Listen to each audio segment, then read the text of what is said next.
kumpulkan duit untuk beli kek. Allah selamatkan aku.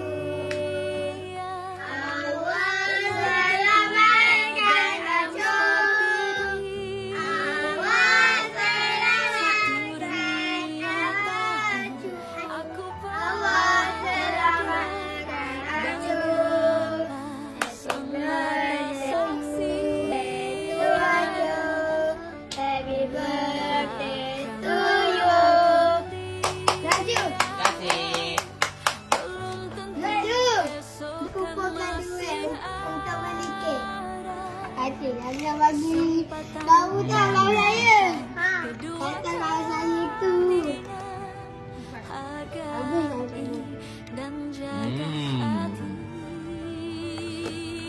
Itu dia bukan seorang je.